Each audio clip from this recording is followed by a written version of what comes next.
You only see what your eyes want to see. Violence post-électorale, la Guinée presque au bord du chaos. Le troisième mandat menace de brûler même la Côte d'Ivoire. Comment expliquer le mutisme de la CEDEAO? Faut-il finalement s'en débarrasser? Pour répondre à toutes ces questions, Binta Diallo reçoit ce dimanche Pape Kane, militant des droits humains et spécialiste des institutions régionales africaines, et Barkaba, journaliste, envoyé spécial de la TFM en Guinée. Remue-ménage, c'est tous les dimanches. Remue-ménage qui reçoit aujourd'hui M. Pape Kane, militant des droits de l'homme et spécialiste des institutions régionales africaines. Merci M. Kane d'avoir répondu à notre invitation. Merci Madame de m'avoir invité. Nous recevons également notre confrère Barkaba qui a été au cœur des élections en Guinée, envoyé spécial de la télévision Futur Média. Merci Barka d'être venu. Merci Binta, c'est toujours un plaisir d'être là avec toi et bonjour à tous les auditeurs de la RFM. Barkaba, oui, allez-y. Barkaba, envoyé spécial du GEJ de TFM en Guinée, témoin donc oculaire pré- et post-électoral. Alpha Condé qui gagne dès le premier tour de la présidentielle, une victoire contestée par son principal challenger, Cellou Dalein Diallo, et ce qui a conduit, bien entendu, Barkaba à cette situation explosive. Dites-nous, est-ce qu'il fallait en arriver là? Peut-être pas, il ne fallait pas en arriver là, personne ne le souhaitait, mais ce qui arrive n'étonne aucun observateur averti de la scène politique guinéenne. Pourquoi? C'est un pays où la violence est quasiment endémique depuis quelque temps. C'est une sorte de violence de basse intensité qui vient maintenant atteindre son acné, c'est-à-dire qui explose. Et tous les observateurs avaient alerté, avaient produit des rapports. Parce que depuis que le président Condé est au pouvoir, à partir de l'élection de 2010, on n'est jamais sorti réellement d'un contentieux électoral. Toutes les élections qui se sont déroulées depuis 2010 sont contestées. Les acteurs politiques ne sont jamais d'accord sur les règles du jeu. La composition de la CENI a toujours posé problème. Le fichier électoral a toujours posé problème. Et l'histoire du troisième mandat est venue aggraver cette crise électorale latente dont les Guinéens ne sont jamais vraiment sortis. Il y a eu énormément d'élections repoussées, des circonscriptions annulées, etc. Donc le contentieux était là et il n'était pas très compliqué de pouvoir prédire une explosion si les gens partaient aux élections dans ces conditions-là, où les règles minimales de consensus qui puissent faire qu'on ait confiance dans le jeu politique étaient absentes. Oui, mais quelle explication donnez-vous, Barka, au fait que malgré tous ces griefs que vous venez de soulever, il y a quand même eu 11 autres candidats qui avaient décidé d'aller à la présidentielle malgré un fichier électoral pas fiable et d'autres griefs? Oui, parmi ces 11 candidats, le principal, sinon le plus décisif, c'était la position de Cellou Dalein Diallo, qui avait un peu le dos au mur et qui a dû faire face au sein de son parti à un débat houleux, si oui ou non, dans ces conditions, il fallait partir aux élections. Ça a été un débat très très très dur au sein de l'UFDG et finalement, Cellou Dalein Diallo a décidé d'y aller tout en contestant la composition de la CENI, tout en sachant que les règles du jeu étaient faussées. On pourrait dire qu'il n'est pas une contradiction près, mais si on observe de plus près son attitude, c'est qu'en fait, il a voulu déjouer ce qui semblait être un piège qui lui était tendu par Alpha Condé.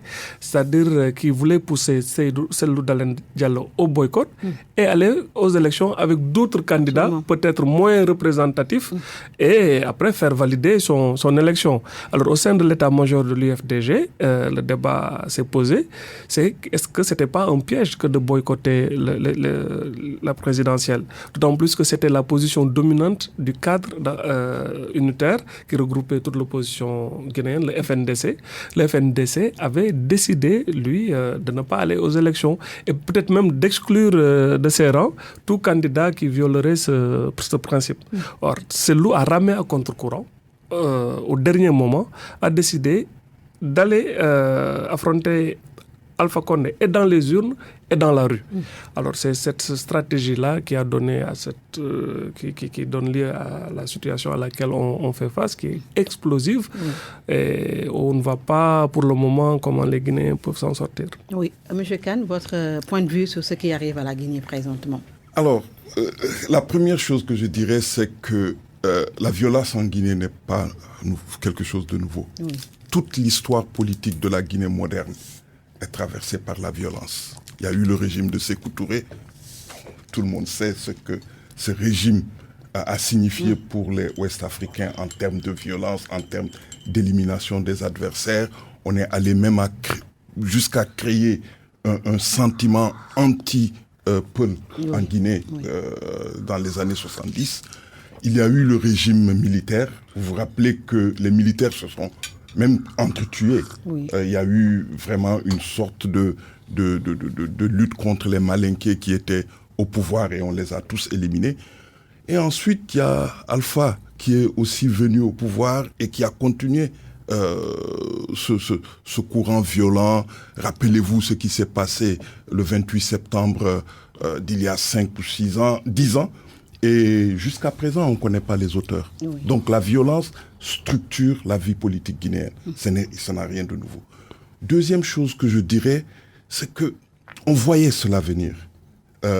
Rappelez-vous que lorsque Alpha Condé prenait le pouvoir, pour la première fois, le président de la Cour constitutionnelle à l'époque lui avait dit, Monsieur le Président, vous êtes en train de faire un mandat et surtout éviter de rester éternellement au pouvoir. Qu'est-ce qui s'est passé après?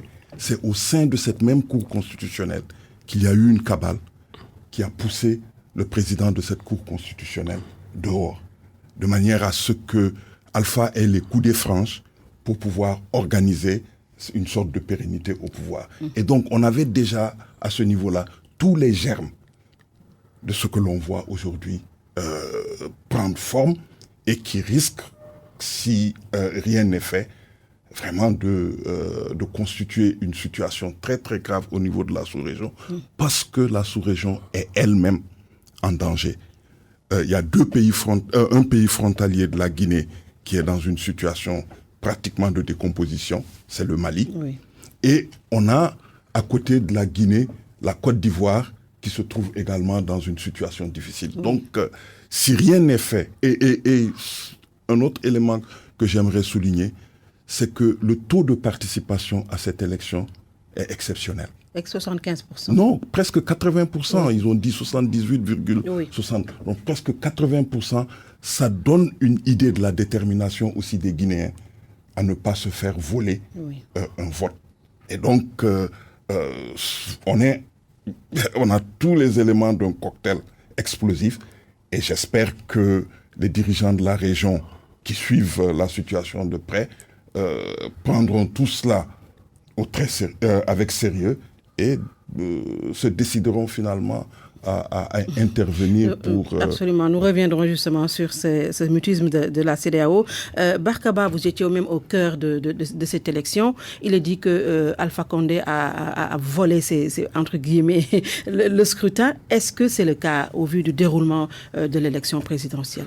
Avant de répondre à cette question, Binta, j'aimerais insister sur un point développé par M. Tal, c'est-à-dire le danger immédiat de voir la Guinée sombrer dans le chaos et pourquoi certains pays frontaliers ne peuvent pas être touchés. Il a cité le cas, je pense, du Mali et de la Côte d'Ivoire. Mais c'est plus grave que ça. C'est-à-dire, voilà un pays qui est entouré par 6 pays. La Guinée a des frontières avec 6 pays. Sur les 6 pays, les 5 ont déjà connu des guerres civiles. Quels sont ces pays? La Guinée-Bissau, la Côte d'Ivoire, le Libéria, la Sierra Leone, le Mali. Il n'y a que le Sénégal qui n'a pas encore connu de guerre civile et qui connaît dans sa région sud quand même un conflit armé depuis 30 ans. Fort heureusement, le conflit est actuellement, disons, il y a une sorte d'accalmie, même s'il n'est pas encore totalement réglé. Mais une agitation en Guinée-Conakry pourrait avoir des répercussions, donc même dans un pays aussi stable que le Sénégal. On ne parle pas du nombre de réfugiés automatiques qui vont venir envahir le Sénégal, ça c'est évident. Les Guinéens sont nos parents et nos frères. Quand ça va chauffer là-bas, automatiquement, ils viendront chez nous. Et combien de Guinéens chez nous qui ont la double nationalité, etc. Donc le problème guinéen, c'est un problème sénégalais, c'est un problème ouest-africain. Oui. Alors, moi, Binta, tu comprendras aisément, je permets le tutoiement, que tu es une consoeur et une sœur tout court, qu'il m'est difficile en tant que journaliste de dire que, comme ça qu'Alpha Condé a volé ou non des élections. Je ne peux pas me prononcer là-dessus parce que j'ai un devoir de neutralité par rapport à ça. Mais pour dire le moins, le scrutin ne s'est pas passé dans les meilleures conditions possibles. Ça, personne ne peut contester ça. On a les observateurs quand même avertis, ont relevé beaucoup d'anomalies en amont déjà. C'est-à-dire, au-delà de ce qui est sorti des urnes, c'est le comportement du parti au pouvoir qui pose problème. Imaginez-vous que, par exemple, des candidats ont été interdits d'accès à des fiefs considérés comme étant ceux du président. Celui d'Alain Diallo, par exemple, n'a pas pu faire campagne à Kankan. C'est une zone hyper importante qui constitue 22% officiellement de l'électorat. On l'a empêché de faire campagne. Et pour ne pas ajouter à la polémique, Selou a été obligé de s'y plier. On a empêché aux Guinéens du Sénégal. On a empêché aux Guinéens du Sénégal de voter, d'Angola. C'est-à-dire partout dans les pays où on pense que l'UFDG était très fortement représenté, il y avait des problèmes. À la CENI, il y a eu un débat un peu aberrant sur des histoires de PV. Il y a des zones après dépouillement du scrutin où on a vu qu'il y avait plus de votants que de nombre d'inscrits. C'est-à-dire ça, c'était à Farana, encore dans une zone considérée comme étant un fief du parti au pouvoir. Donc il y a énormément... On a empêché à la presse de donner les premières tendances aussi. Il y a la coupure d'Internet. Oui, Internet. Donc je veux dire, il y a tout un cocktail de faits qui font que le scrutin, quand même, pour dire le moins, on ne peut pas ne pas constater que ça ne s'est pas déroulé dans les meilleures conditions. Alors, se proclamer dans ces conditions vainqueur au premier tour peut paraître pour le moins contestable. Oui, M. Kane, est-ce que vous êtes en phase avec ceux qui disent que Condé a quand même fait du forcing pour gagner la présidentielle? Il l'a toujours fait. Oui.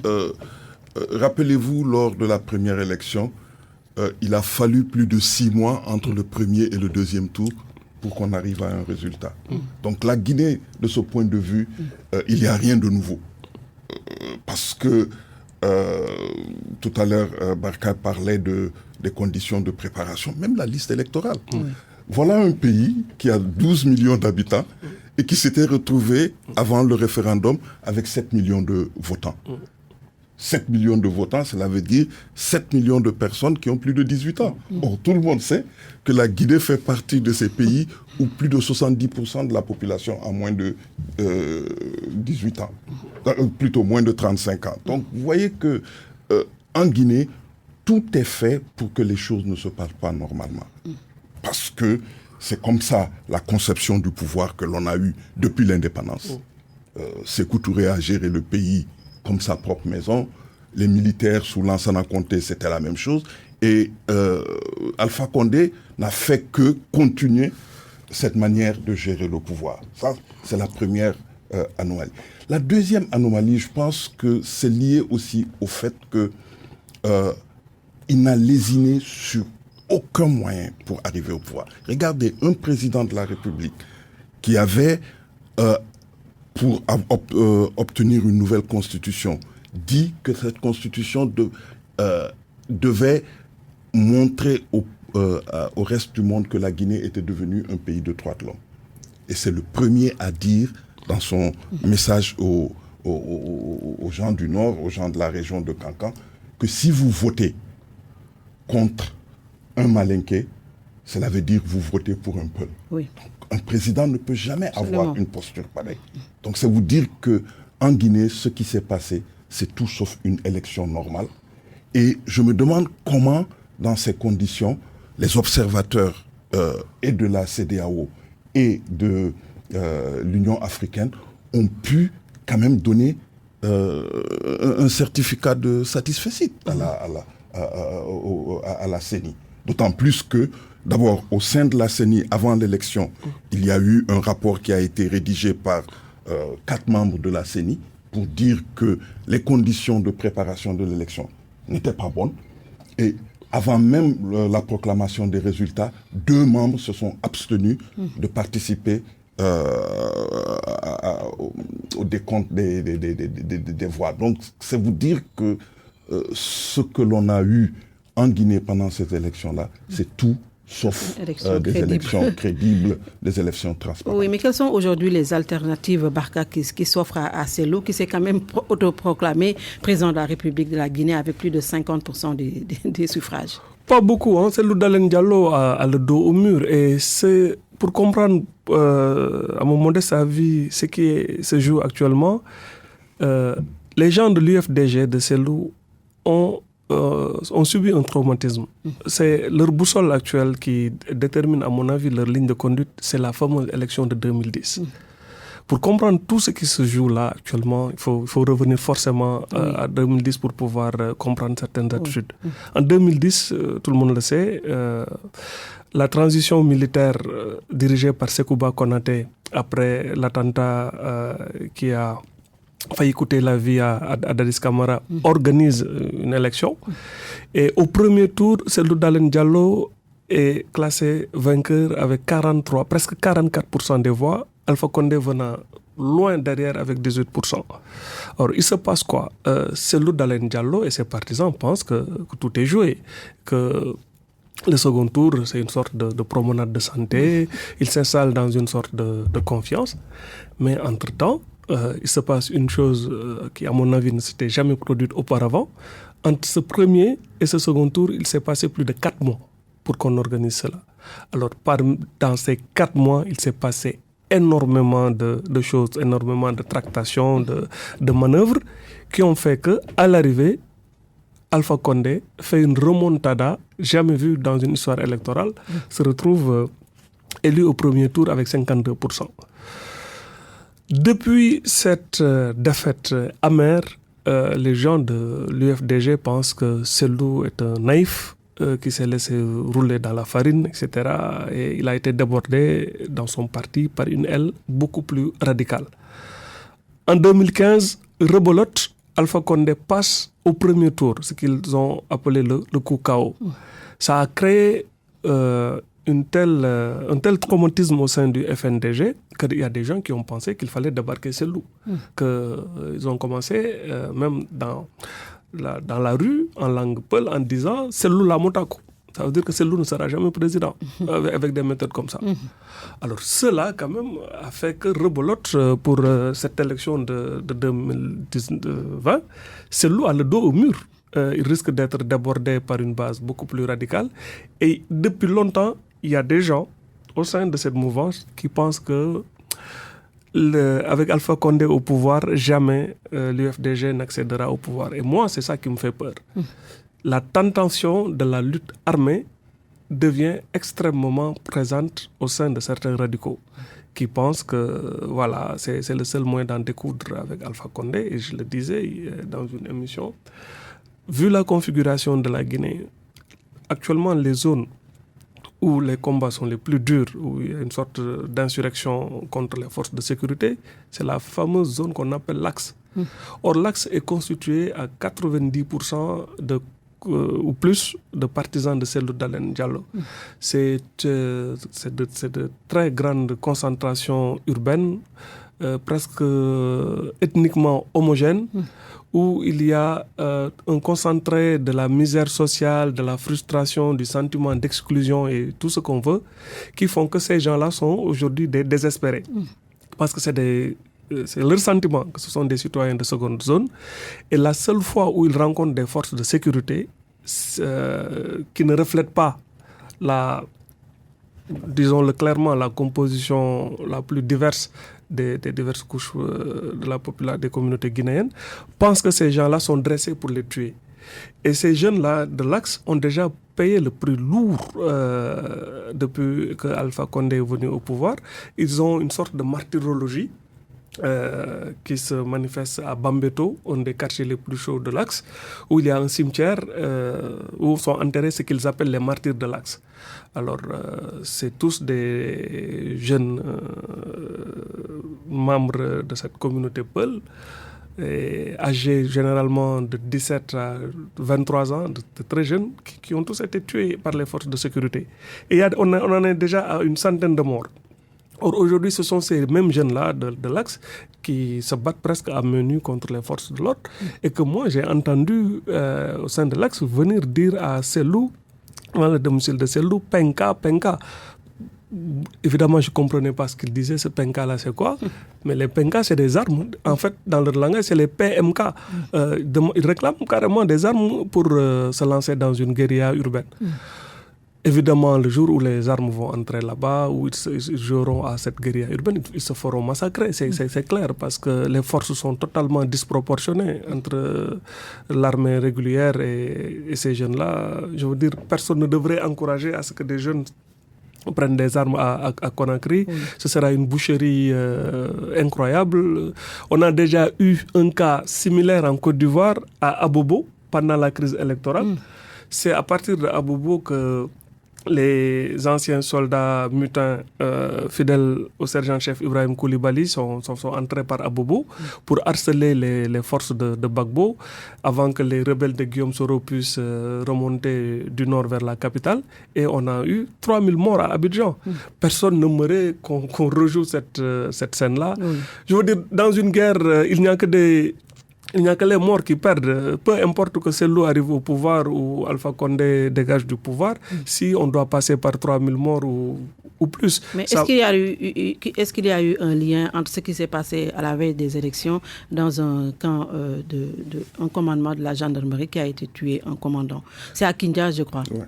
Oui. On ne peut pas faire le lien direct, mais ce qui est sûr, c'est qu'au sein de l'armée guinéenne, on ne parle pas le même langage. Et il y a des velléités de règlement de compte. C'est-à-dire, depuis qu'Alpha Condé est au pouvoir, il y a chaque fois eu des mouvements dans l'armée. Presque un an après son arrivée au pouvoir, on a accusé des militaires d'avoir tenté de faire un coup d'État. On les a arrêtés. Il y a quelque temps, Alpha Condé a fait partir de l'armée quasiment beaucoup de généraux qu'il a nommés ambassadeurs pour nommer de nouveaux officiers qui semblent lui être plus proches. Le plus grand camp militaire de Conakry, c'est le camp Alpha Yaya Diallo. Ce camp a fait l'objet d'une tentative de mutinerie à la veille de son référendum et des militaires avaient été arrêtés. Or, beaucoup de gens pensent que justement, ceux qui ont attaqué le camp militaire de Kindia, d'abord déjà avant Kindia, donc dans cette tentative de mutinerie, il y a un colonel qui avait été tué, le colonel Cissé. Et à Kindia, c'est le colonel Mamadi Condé qui a été malheureusement tué avec son fils. Cela montre que même au sein de cette armée-là, il y a beaucoup de problèmes. Oui. L'armée est très, très divisée. Il y a des règlement de compte. Quand Dadis Camara, Moussa Dadis Camara était au pouvoir, alors que c'est un forestier, avant la perte du pouvoir, il a essayé de rééquilibrer les forces armées guinéennes en voulant recruter 600 jeunes cadres issus de la forêt. C'est-à-dire qu'au sein de cette armée guinéenne, il y a quand même, elle est traversée, c'est-à-dire les conflits ethnico-politiques qui traversent la société se reflètent aussi au sein de cette armée. C'est ça qui fait que si jamais le pays bascule dans la violence, on peut se retrouver à des niveaux de règlement de compte extrêmement violents qui vont encore fragiliser le pays. Oui, bien avant la proclamation, M. Khan, des résultats provisoires, on a quand même entendu les Américains réagir. L'ancien président du Ghana également, Jerry Rawlings, a réagi, tout comme Jean-Luc Mélenchon de la France insoumise, la procureure de la CPI, Fatou Bensouda. Mais dans tout ça, on n'entend pas la CEDEAO et vraiment, c'est décevant, on dit certains. Oui, la CEDEAO est comme grippée dans cette situation pour plusieurs raisons. D'abord, au sein de la conférence des chefs d'État, il y a une division notoire. Il y a des gens comme le président de la Guinée-Bissau qui n'a pas caché son soutien à Selou Dalein Diallo, qui est Peul comme lui, et qui a aussi dit que le président Condé n'est pas son ami. Vous savez que 2 ou 3 semaines avant les élections, on a fermé les frontières de la Guinée avec certains pays. Et pratiquement les pays dont les frontières ont été fermées, c'était les pays qui étaient censés être contre Condé. C'était la frontière du Sénégal, la frontière de la Guinée-Bissau. Et du Libéria. Et du Libéria qui ont été fermées.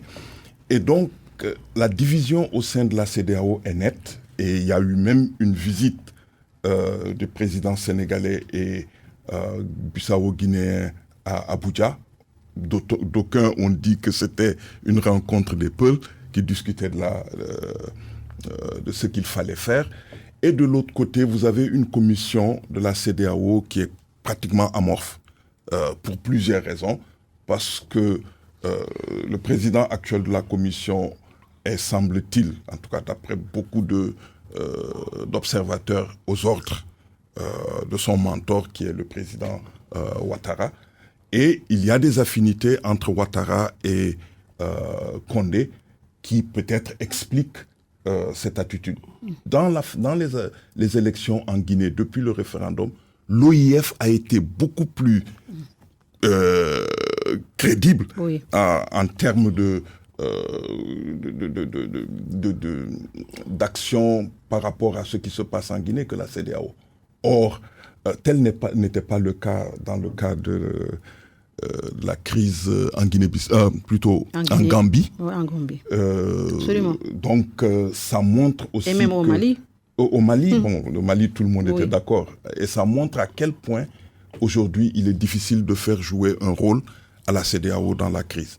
Maintenant, les autres acteurs dont vous avez fait mention sont présents. Les Américains, les Français sont présents par leurs ambassadeurs en Guinée. Ils suivent l'actualité de près. On va voir ce qu'ils vont dire. Fatou Bensouda est aussi dans son rôle parce qu'elle a juste averti les gens. Et je ne suis pas sûr que son appel puisse être entendu parce que Fatou est incapable d'organiser un procès pour ce qui s'est passé en 2010. Il y a toujours eu des allées et venues en Guinée sans que cela n'aboutisse. Donc, je pense que ce qui va être déterminant, c'est le rôle des Nations Unies. On a entendu le secrétaire général des Nations Unies hier, en tout cas porter la voix en disant qu'il fallait faire attention. Et je pense que si le secrétaire général des Nations Unies maintient la pression, on va se retrouver dans une situation qui va être beaucoup plus... En tout cas, qui va forcer la CEDEAO, qui va forcer l'Union africaine à faire quelque chose. Et c'est seulement à partir... On espère que les interventions se feront avant que la crise ne prenne une certaine ampleur. Parce que quelle est la situation actuelle? Barka a essayé d'expliquer, mais on se trouve dans une situation où Cellou est obligé d'aller devant la Cour constitutionnelle. D'ailleurs, il a dit qu'il va devant la... Mais tout en sachant que cette Cour va donner raison. Et c'est d'ailleurs pour cette raison qu'il a dit on va devant la Cour, mais dès lundi, demain, on va aller dans la rue. Donc, on a tous les éléments vraiment d'une explosion, pas seulement à Conakry. Rappelez-vous que dans la région forestière aussi, il y a eu énormément d'émeutes, énormément de massacres qui ont eu lieu dans le courant de l'année passée et même cette année.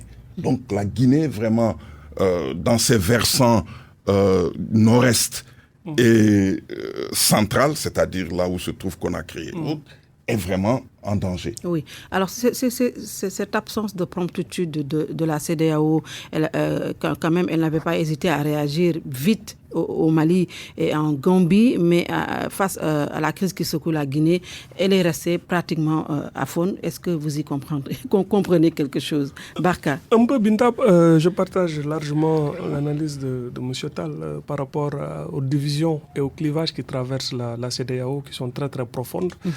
Qui parfois prennent une dimension plus personnelle même qu'étatique.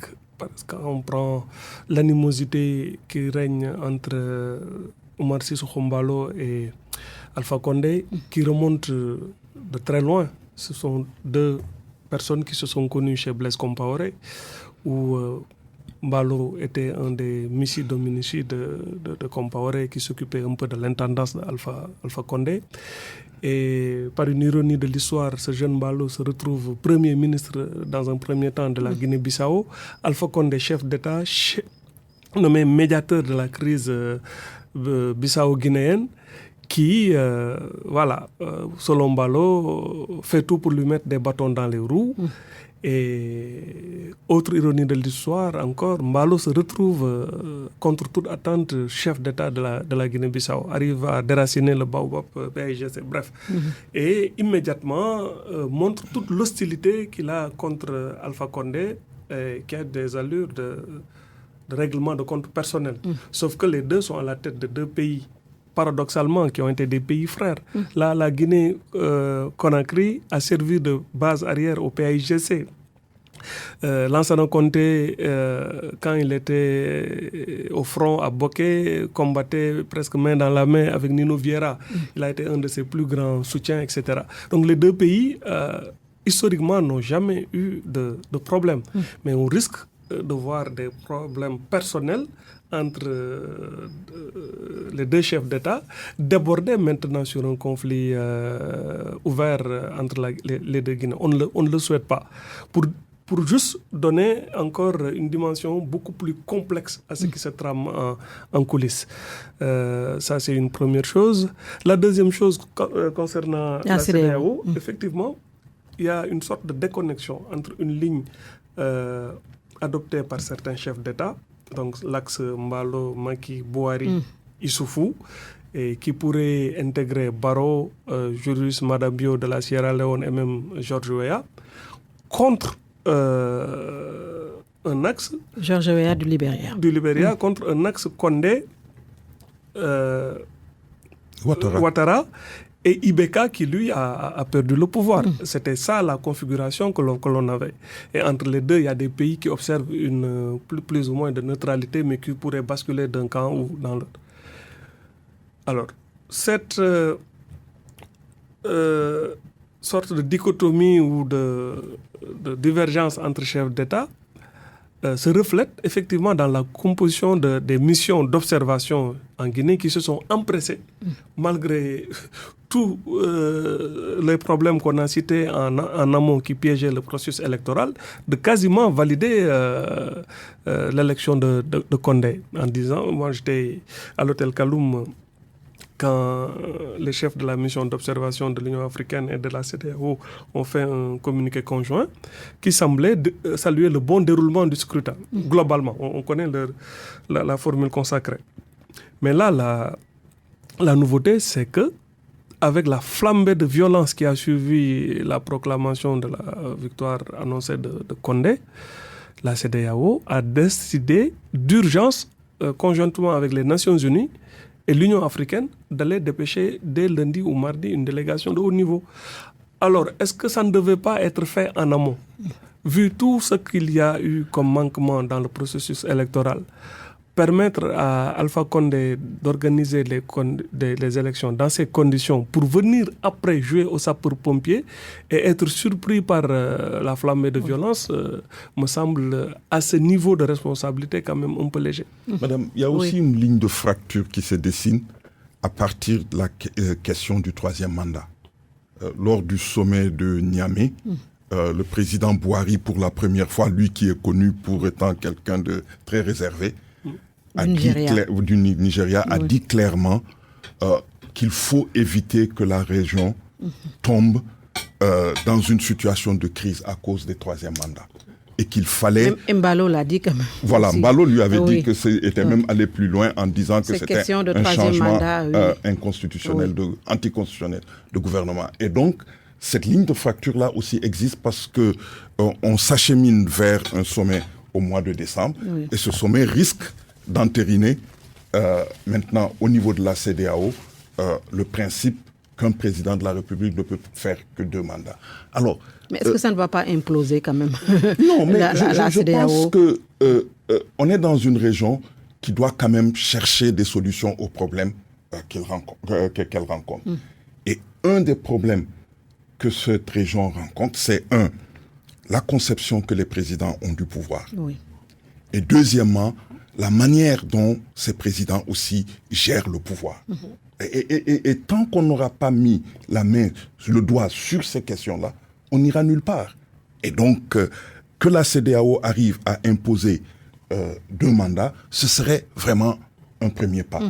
Le deuxième point qui me paraît aussi important, c'est que aussi tous ces présidents qui ont créé des problèmes sont des présidents pratiquement vieux, qui ont atteint vraiment la limite et qui on est presque en fin de cycle. Et un cycle nouveau doit commencer avec de nouveaux acteurs qui ont plus d'ambition pour leur pays et qui veulent aussi aider leur pays à avancer. Parce que hier, le président Ouattara a donné une interview à un journal européen, mais c'était horrible ce qu'il a dit. Il a dit, tant que je serai au pouvoir, Bédié ne pourra jamais être élu. Mais qui il est pour vouloir décider qui va lui succéder? Et deuxièmement, dire que j'attends de voir comment Gbagbo va se comporter pour lui permettre de rentrer au pays. Donc, il a aussi menacé Guillaume Soro. Voilà. Mais donc cette manière de penser le pouvoir, cette manière de gérer le pouvoir, on doit vraiment s'en débarrasser. Et ça, j'espère que au mois de décembre, les chefs d'État poseront des actes qui permettront à la CEDEAO d'évoluer un peu plus vers une situation moins difficile, parce que on est également, et ça j'insiste là-dessus, dans une région qui est complètement sens dessus-dessous. Le centre de la région est actuellement sur le point de céder. Le centre de la région, c'est le Burkina, c'est le Mali. Or, si cette digue-là cède, aucun des pays de la région n'est à l'abri d'une crise. Pas même le Sénégal. Mais d'ici décembre, Barka, est-ce que la Côte d'Ivoire qui s'est déjà enlisée dans une crise post-électorale, est-ce que ne va pas brûler d'ici décembre? En tout cas, de ce qu'on voit actuellement en Côte d'Ivoire, ce qui fait le plus peur, c'est que le conflit, au conflit politique se superpose de plus en plus un conflit ethnique. C'est ça le drame dans ces pays-là. On a l'impression que plus ou moins tous les dirigeants utilisent en Guinée ce qu'on a développé sur la théorie de l'ethnostratégie, c'est-à-dire qu'une manipulation des identités, des communautés, des ethnies à des fins électorales. Et ça, c'est extrêmement dangereux. C'est une lame de fond qu'on retrouve dans toute la sous-région jusqu'en Côte d'Ivoire, qui peut dégénérer en sorte de règlement de compte avec des milices, des chasseurs traditionnels là, d'autres milices dans d'autres pays. Et j'ai rappelé à l'entame de cette émission que peut-être que les 2 guerres civiles les plus atroces que l'Afrique ait connues ces dernières années, c'était les conflits libériens et Sierra Leone. Et je pense que ces 2 pays ne se sont toujours pas encore relevés de ces guerres terribles, dont les images atroces hantent encore les consciences collectives.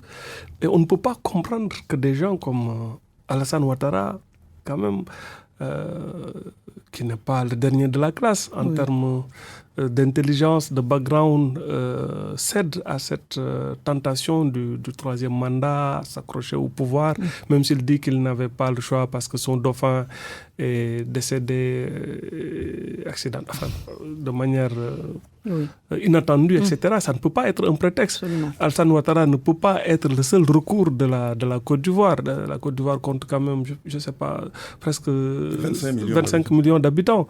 S'il pense qu'il est le seul à pouvoir redresser le pays, ça c'est le début d'un narcissisme, ou pour ne pas dire en train de sombrer dans une sorte de douce folie. C'est inacceptable qu'une seule personne, et au vu de sa trajectoire, beaucoup de gens ont soutenu le combat de Ouattara quand il était confronté à l'ivoirité, à ce qui semblait être une sorte d'exclusion systématique des gens venus du Nord. Maintenant que lui, il est au pouvoir et se distingue par plus ou moins l'élimination électorale de tous ses adversaires réels ou potentiels, cela pose un gros problème sur la trajectoire de certains de nos hommes politiques. En tout cas, c'est un problème d'ethnie également qui revient en Côte d'Ivoire. Comment faire justement pour mettre fin à cette problématique? On a vu quand même ce qui s'est passé au Rwanda, le génocide, c'était une affaire d'ethnie. Ce qui s'est passé aussi en Côte d'Ivoire avec le principe d'ivoirité. Je pense que c'est une grave problématique à laquelle il faut mettre un terme. Oui, madame, il faut mettre terme à cela, mais est-ce que la question n'est pas aussi de repenser le pouvoir, le rapport au pouvoir? Parce que ce qui se passe en Guinée, c'est presque ce qui se passe en Côte d'Ivoire, en changeant les données. Et quand vous regardez ce qui sont les acteurs clés de ces crises-là, c'est des gens qui appartiennent à une période complètement dépassée. Alpha Condé était militant politique depuis Sékou Touré. Donc, depuis les années 60, il était dans ce combat-là. La même chose pour Ouattara, qui appartient à cette génération-là. Donc, il me semble que ce à quoi il faut mettre un terme, c'est cette conception du pouvoir qui est le prolongement du système colonial. C'est le système colonial qui voulait qu'on ait des pouvoirs forts qui ne s'embarrassent pas d'une indépendance de la justice, qui organise des élections comme il veut. Et c'est cette manière de penser, c'est cette manière de faire qu'il faut maintenant éliminer. Comment le faire? Il me semble que faire en sorte qu'une nouvelle génération vienne au pouvoir, ça c'est un moyen de le faire. L'alternance générationnelle. L'alternance générationnelle, elle est nécessaire. La deuxième chose, il me semble qu'il faut aussi que nos pays se dotent de constitutions, de textes qui reflètent la réalité de nos pays. Qui arrêtent d'être les cahiers de brouillon quand même des gouvernements. Exactement. Oui. Et même de ce point de vue, l'exemple du Bénin nous montre aussi qu'il faut être un peu circonspect, parce que le Bénin a été le premier pays à se doter d'une constitution réellement africaine. Et vous avez vu comment les hommes d'affaires sont parvenus à prendre le pouvoir et maintenant à contrôler, organiser ce pays comme une boutique. Donc, il faut une meilleure aussi implication des populations africaines dans la gestion des affaires publiques. Oui.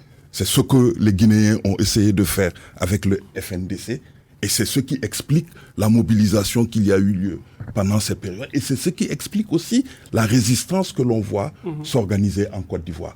C'est ces mouvements, à mon avis, qu'il faut soutenir, qu'il faut amplifier, en essayant aussi de mettre en avant des communautés économiques régionales comme la CEDEAO. Pourquoi je dis la CEDEAO? La CEDEAO a été, en Afrique, la seule organisation régionale qui a vraiment aidé à organiser une meilleure gestion de la diversité dans la sous-région. On était tous jeunes à l'époque, mais vous savez qu'une des raisons qui a été à la base de la création de la CEDEAO, c'était mettre fin au déplacement de population. Quand les présidents décidaient d'expulser les populations étrangères. En moins de 20 ans, on a réussi à mettre en place un cadre juridique. Et aujourd'hui, aucun citoyen de la CEDEAO n'a même pas besoin de carte de séjour dans un autre pays de la CEDEAO. Donc c'est une institution qui peut encore jouer un rôle si elle s'implique davantage sur la question de la démocratie et sur la question du constitutionnalisme en Afrique. Et si elle le fait, je pense qu'elle peut beaucoup aider et elle peut contribuer à ramener la paix et la sécurité dans la sous-région. Mais encore faut-il que les dirigeants prennent conscience de ce fait et que les dirigeants se battent pour ça.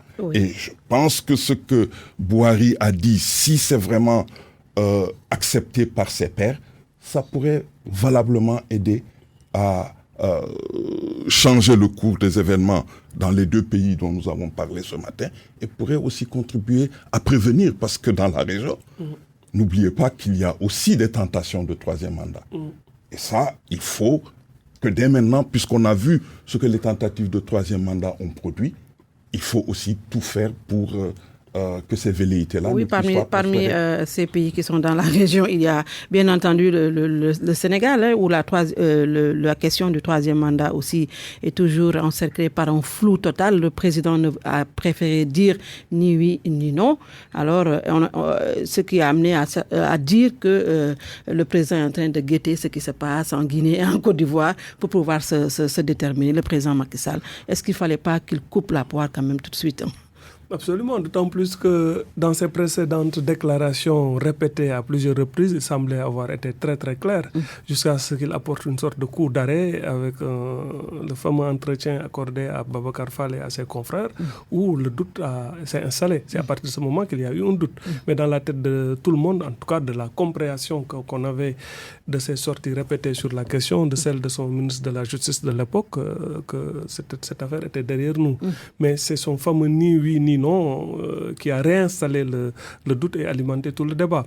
De toute façon, pour moi, il y a une manière très claire qui va trancher ça dans quelques jours. C'est paradoxalement, la question du troisième mandat au Sénégal sera résolue à Abidjan et en Guinée, oui. très clairement. Le président Sall ne peut pas ne pas observer ce qui est en train de se passer. Et je pense qu'au vu de ce qui se passe dans ces deux pays-là, il va tirer une conclusion définitive par rapport à cela. Oui, s'il ne tire pas une décision définitive, est-ce que le président Sall ne risque pas de placer le Sénégal dans cette spirale de violence comme en Guinée, en Côte d'Ivoire? Mais déjà, quand on écoute les politiciens de ce pays, ils sont déjà dans une position de guerre. Et il y en a qui disent qu'on ne peut même pas parler de troisième mandat. Il y en a qui s'opposent même à une participation du président Sall aux prochaines élections. Et comme l'a dit Barka, je pense que